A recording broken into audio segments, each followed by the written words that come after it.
What's up guys, it's Sal here, and today we're taking a look at the M249 light machine gun. Now I will say I haven't really played much support in Battlefield 4, and the support that I have played has usually been with a carbine, a shotgun, or a similar all-kit weapon, just because I just have this mentality that light machine guns, I think this comes from Battlefield 3, is that light machine guns are slow, clunky, and just all around bad. And after using the M249, I have to say my view on the support class has changed entirely. This class is far from useless, and in fact I think it can be one of the most useful classes in the game when you're playing in a team environment. Now the M249 is unlocked from completing an assignment in the single player campaign. Now in the campaign there are 3 alternate endings which you can decide which one will go, and I'm not going to ruin it for you, I'm not going to say what they are, I'm just going to leave it as there are 3 different endings.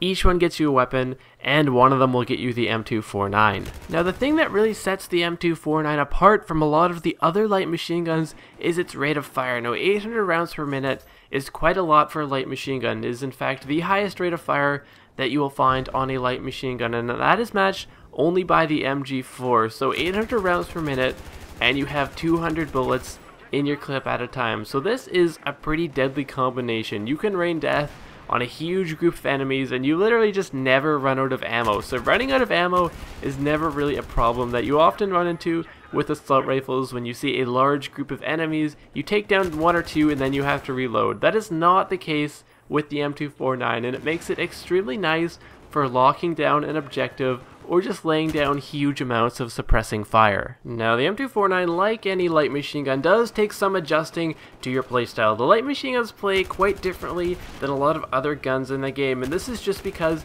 they aren't designed to be up close and personal like a lot of the assault rifles and carbines do really well at. You really want to stay back, choose your engagements wisely, and let the enemies come to you. This is not a weapon that you want to be running in head on with, as you quite honestly won't do very well. The hipfire on this thing is quite honestly terrible, so you want to avoid hipfiring at pretty much any case. Hipfiring is pretty bad with this weapon. It's quite a huge spread, so keep your distance, aim down sights, let the enemies come to you. It does take a bit of getting used to when you are used to playing assault like I am. This is quite honestly my first experience with a light machine gun in Battlefield 4, and once I kind of understood that I needed to let the enemies come to me and I just needed to be a little more patient, I started doing a lot better with this weapon. Now I've been finding more and more that I really enjoy the suppressor. On pretty much any map I can find use for the suppressor, because when you are invisible to the minimap, that is so useful. You're just alive for so much longer, you can get the jump on enemies,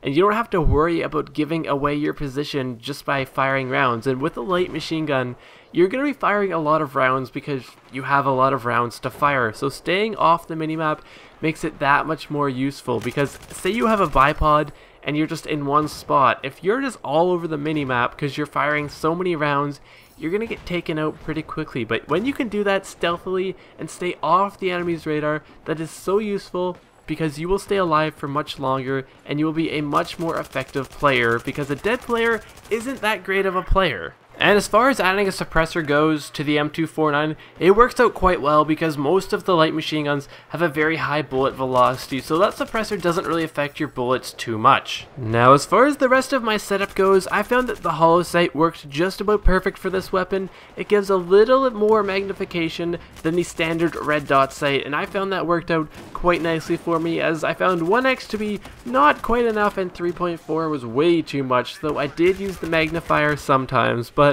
I found that the laser sight kind of was a little better of an option, just because we said the hipfire is not amazing to begin with, so the laser sight does bail us out a little bit. Now as far as the underbarrel attachment goes, I wanted to use a bipod, but I've just had so many situations where I have accidentally deployed a bipod and died because of that. Now I also just like to be a little more mobile, so I didn't go for the bipod. Now this gives us a large option for grips. Now the first shot recoil on the M249 is basically nothing. Your first shot recoil is the same as all the other shots, and it barely changes at all, so an angled or folding grip really isn't going to help us too much. Now we could go for the vertical grip to get a little better hip fire while on the move, but as we said, hip firing isn't something we want to do too much, and I think that the stubby and potato grip benefit is much better than the added hipfire. And what that does is it gives you a little less spread in full automatic fire, and that is super important because light machine guns, they spray quite a bit. So guys, that just about wraps up today's weapon review of the M249 light machine gun. Now if you have enjoyed this video, throw a like down below, and if you enjoy the M249 or you hate the M249, leave a comment letting me know why. I'm interested to see what you guys think of this weapon. Personally, I enjoyed it, but there are differing opinions, and I want to hear what you guys think about this weapon. And as always, thank you so much for watching, and I will see you guys next time.